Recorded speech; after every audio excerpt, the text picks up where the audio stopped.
Hi guys, Mr. Lee's here doing the National 5 Mathematics Paper 2 from 2019, and we're just going to do question 17 to the end. So question 17, we have to expand and simplify sin x plus cos x all squared. So it's sin x plus cos x times sin x plus cos x. So easy way to do this is to copy the sin x there and copy the sin x cos x there, then put the plus cos x there and copy the sin x plus cos x there. This allows you to see the 4 multiplications you have to do in order to proceed. So sin x times sin x is called sin squared x, the 2 goes there, plus sin x times cos x, there we have it there, plus, moving on, cos x times sin x, I'll just swap them round so that you can see it's the same as that. Plus means a plus. Cos x times cos x is cos squared x.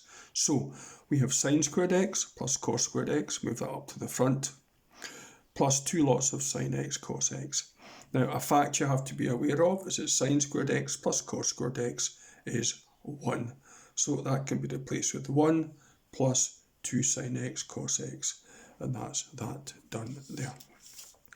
Question 18 is the snowman one. Okay, picture shows a cartoon snowman.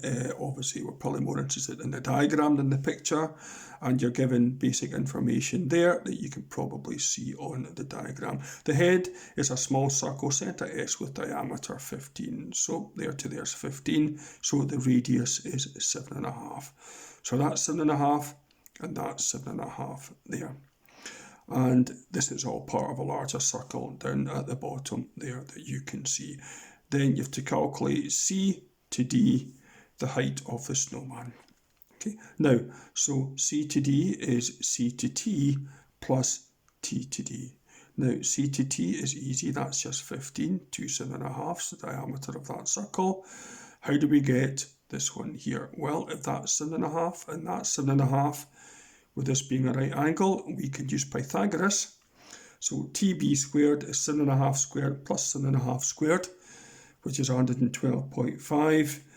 So square root that and you get 10.6. So T to B is 10.6. Now there's one or two people don't realise that T to D, a bit of an optical illusion, is the same as T to B. And if I just show that there, there's our compass there, go down, hopefully you can see that that is the same as that.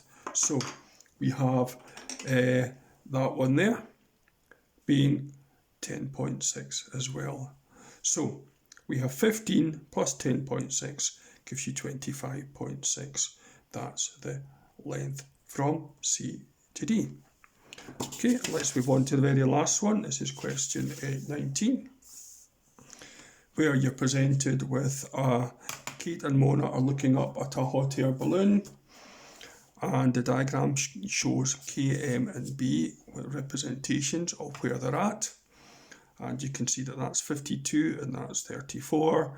And then calculate the height of the hot air balloon above the ground. Okay, so the first thing we're going to do is to work out the length of, and now you can either work out M or K. I've chosen to work out the length of K.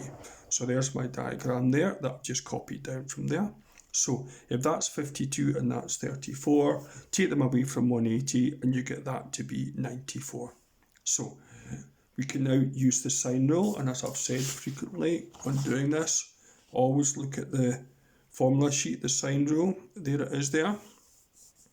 Is A over sine A, which is B over sine B, which is C over sine C there. So we have K over sine 52 is 350 over the sine of 94 there. So K is 350 times the sine of 52 divided by the sine of 94. So let's just do that one now. So let's get the calculator on. 350 times the sine of 52, close it, equals, and then we'll divide that by the sine of 94.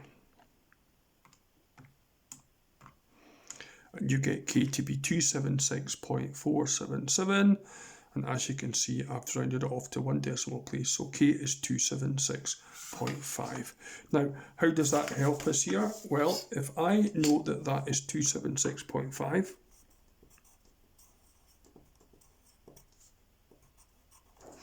then I can draw a line here from B all the way down to here, this here, to represent the height that B is above the ground here. And that's 90 degrees, so we can use the sine rule again. So h over sine 34 is 276.5 over sine 90. Okay, so h, so I've just written that the other way, 276.5 over sine 90 is h over the sine 34. So h is 276.5 times the sine of 34 divided by the sine of 90, and that gives you 154.6. So the balloon is 154.6 metres above the ground. And that's that one done there.